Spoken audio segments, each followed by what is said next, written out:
Buenas noches. Más de 20 años de cárcel al exdirector del DAS, Jorge Noguera.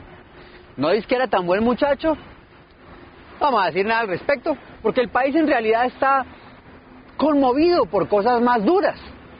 Hay gente que piensa que es difícil vivir con un salario mínimo en Colombia, que está cerca ya de los 500.000 pesos, que es duro mercar, mantener a los hijos, pagar el arriendo, los transportes, con tan poquita plata. Bueno, si eso es duro, más duro es ver a un humilde senador de la República, como el doctor Juan Manuel Corzo, que no le alcanza su salario, caramba, de 16 millones de pesos. Multipliquen cuántos salarios mínimos son 16 millones de pesos para mantener sus 2 camionetas, ni siquiera para mantener las 2 camionetas, para echarle gasolina a las 2 camionetas que le da el Estado. Tengo el corazón roto. Hemos estado en Twitter pendientes, hay gente que quiere hacer una fundación. Por favor, salvemos al doctor Corzo. Y es que hay que entender, el doctor Corzo es una persona muy humilde. En Norte de Santander saben la poquita plata que tiene. Ojalá el doctor Corzo le gane al Estado la demanda que le tiene por más de 10.000 millones de pesos. ¿Ustedes se acuerdan cuando Ingrid Betancourt quería demandar al Estado por su secuestro? Eran como 15.000 millones y todo el mundo se rasgó las vestiduras y la querían quemar viva. Bueno, pues eso sí, cada quien podrá opinar lo que sea, la ley es la ley. El doctor Corzo tiene demandado al Estado por más de 10.000 millones de pesos. Esperamos que si gana la demanda, que seguramente será así, ahí sí le alcance para tanquear, porque es que lo oímos todos en radio.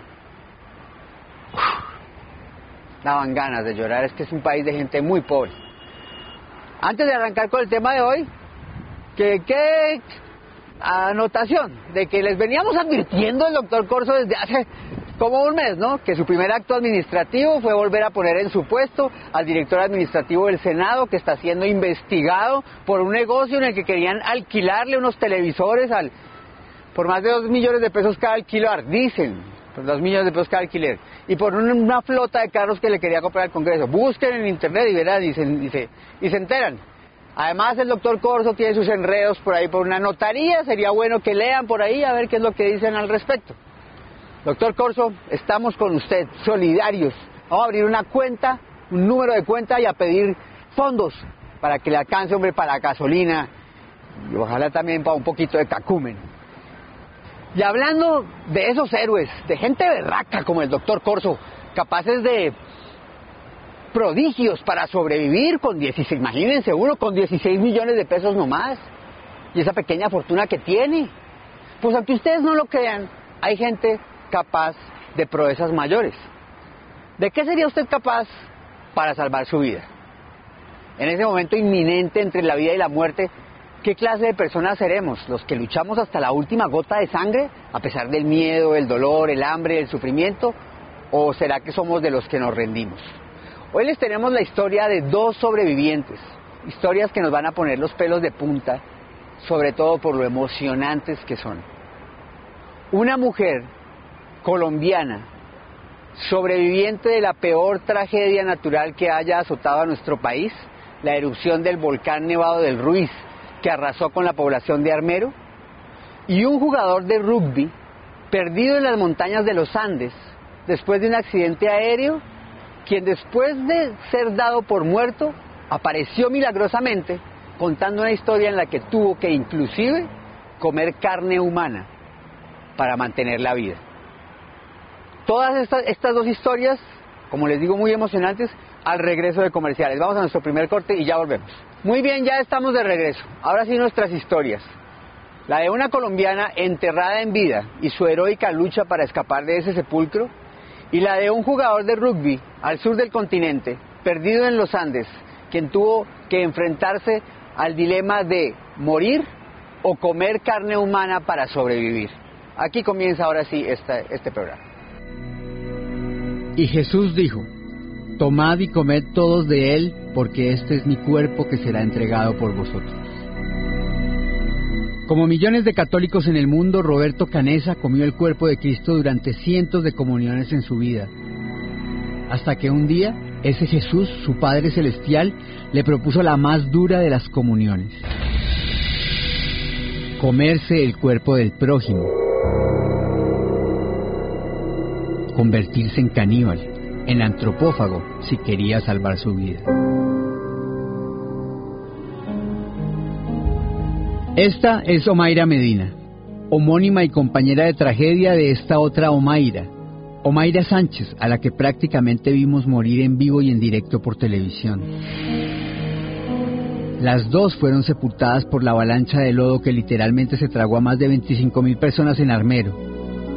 Omaira Sánchez murió, pero Omaira Medina quedó enterrada viva junto con su esposo y su pequeño hijo de 7 meses de gestación que cargaba en la barriga. En medio del dolor y la agonía, su esposo le propuso que se quitaran la vida, que se cortaran las venas para no sufrir más, que se reunieran con el padre. ¿Eso sería lo que quería el padre? ¿Su vida y la de su hijo en el altar del sacrificio? ¿De qué sería usted capaz para salvar su vida? ¿De comer carne humana? ¿Qué precio estaría dispuesto a pagar para que su corazón no dejara de latir? En la hora definitiva, ¿sabe usted qué tipo de persona sería? Esta es la historia de dos almas puestas a prueba de la forma más dura posible y del coraje y las decisiones que tuvieron que tomar para seguir en este mundo. Esta es la historia de dos sobrevivientes.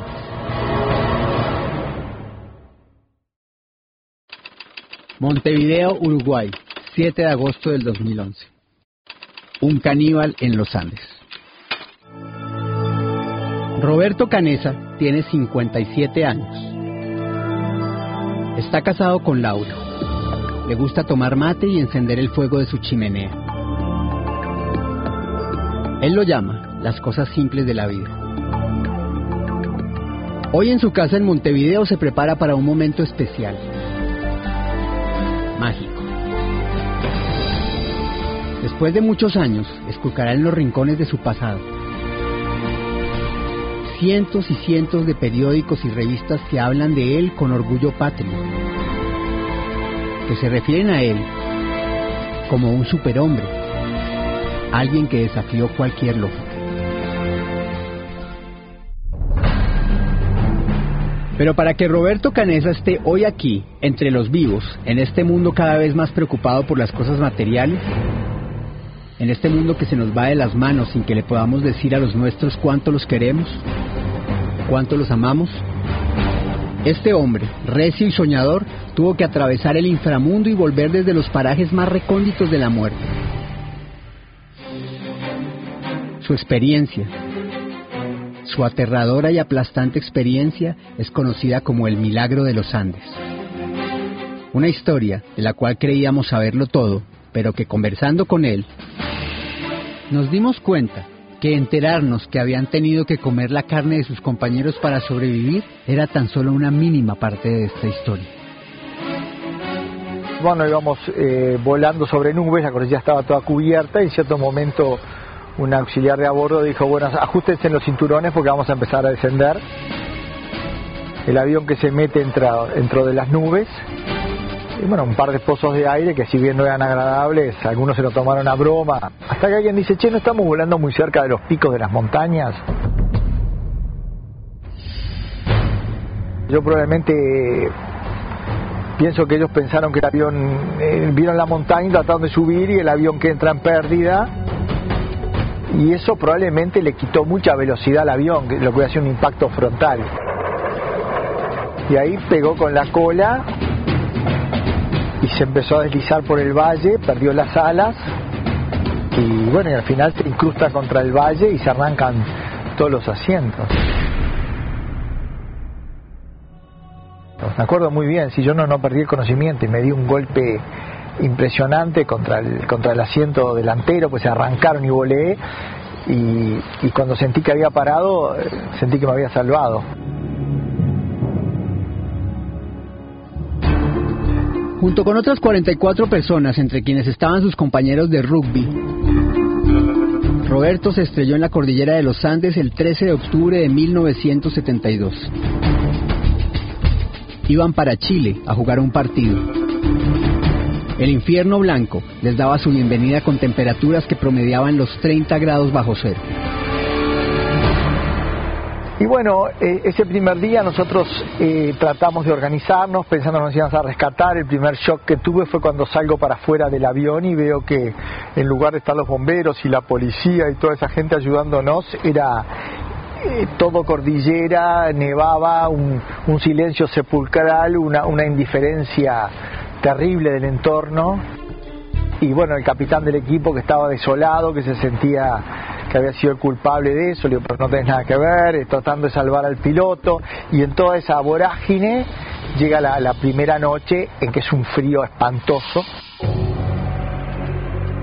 Y me abracé de una persona que nunca he visto en mi vida, los dos muertos de frío, que era Coche Inciarte, que era un amigo nuevo, porque en esa época no lo conocía Coche, había ido por un primo al viaje, y me empecé a dar cuenta de que había que abrazarse de los desconocidos y había que abrazarse a la vida de una manera diferente hasta la de siempre, porque el entorno era un entorno irreal, surrealista, de gente sangrando, de gente quejándose, del piloto diciendo pasamos Curicó y pidiendo el arma. Es decir, estaba tratando de que en mi cabeza tuviera cierta lógica en un lugar totalmente, absurdamente cruel, ¿no?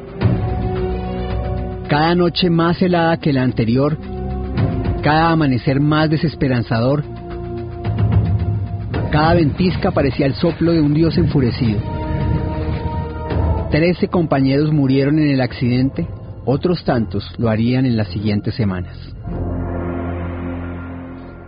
Este es el cuadro antes de salir. Algunos de los chicos de estos son los amigos nuestros que se murieron. Antes de llegar a a Curicó, que era más abajo, fue que el avión hizo así y cayó acá, que dice Sierras de San Hilario, que es el nombre de mi hijo. Sin embargo, la tragedia y la odisea de Roberto y sus amigos aún estaba lejos de comenzar. Armero, Tolima, 13 de noviembre de 1985. Omaira Medina, enterrada en vida. Dicen que primero fue una fumarola que se elevaba desde las profundidades de la tierra hasta lo más alto del cielo, que luego se sintieron pequeños temblores, que después una tufarada de azufre envolvió al pueblo y que tras el olor del averno llegaron las cenizas y lo cubrieron todo. Los más creyentes se santiguaron, otros lo tomaron como un capricho más del Nevado del Ruiz. El gobierno, por su parte, más preocupado por resolver la crisis del Palacio de Justicia, tomado por la guerrilla del M-19 apenas 8 días antes, y en donde habían muerto casi 100 colombianos, no hizo nada pese a las advertencias que sugerían la posibilidad del desastre.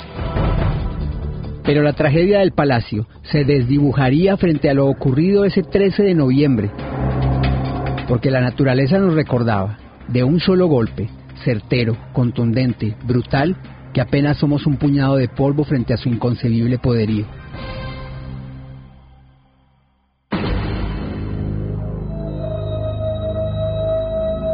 Aquí estaba Omaira, a sus 23 años, enterrada en vida con su esposo, de quien por fin esperaba un bebé después de un largo tratamiento. Y a su lado, bajo toneladas de lodo, yacían los cadáveres de 22.000 colombianos. 22.000 almas tragadas por un caudaloso río de fango que devoró todo a su paso.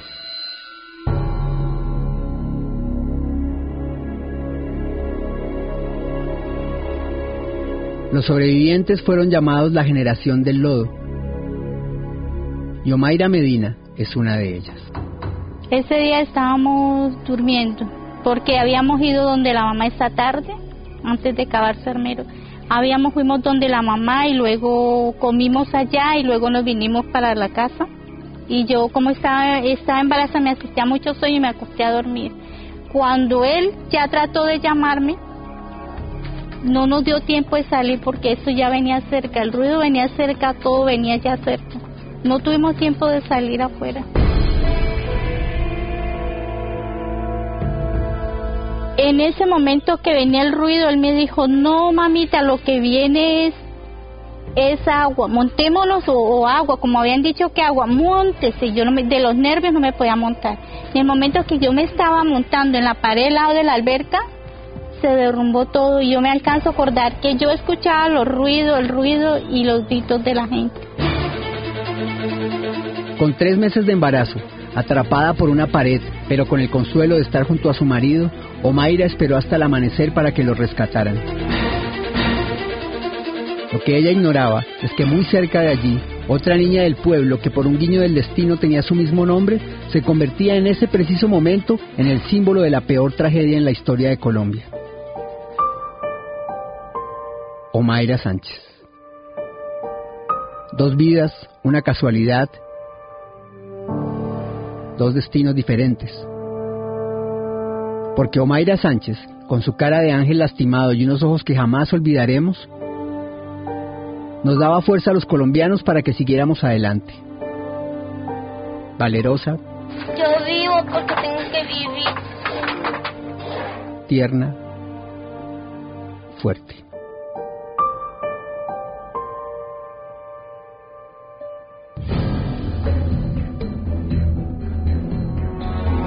Curiosamente, muy cerca de allí, Omaira Medina ya había tomado la peor de las decisiones. Porque mientras los organismos de rescate trataban de rescatar a la otra Omaira, y mientras pavorosas imágenes de cadáveres se repetían en todos los noticieros del mundo, esta Omaira, nuestra protagonista, ya había decidido morir con su esposo. Se irían juntos de este mundo antes de tener que soportar el castigo de no poderse mover por sus propios medios. Toda la noche él me habló, me dijo que en vez de quedar inválido es mejor morir. Mire, mamita, que aquí ya fue el día, aquí que vamos a morir. Yo le decía, no, aquí nos sacan. Dice, no, aquí nos morimos, aquí ya quedamos. Yo tenía la fe que no, que nosotros salíamos, que yo salía de ahí y él decía que no. Venga, mamita, las manos y así no siente dolor, no siente nada. Y sacó el vidrio y empezó a cortar. Me alcanzó a aruñar 2 veces. Yo le decía, no, eso no corta. Lo que alcanzó él en la mañana a hacer, porque ya cuando empezó, ya de las 8 para arriba, él empezó a írsele la respiración.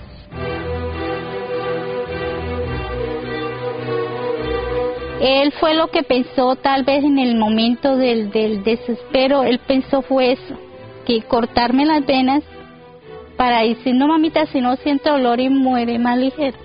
Y me decía, tome su vidrio y me las corta a mí. Él me pasó el vidrio a mí.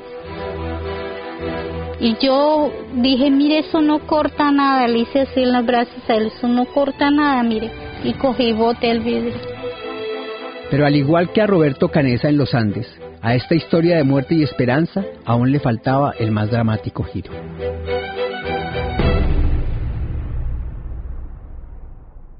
Muy bien, vamos a nuestro segundo corte de comerciales y al regreso el desenlace de estas heroicas historias.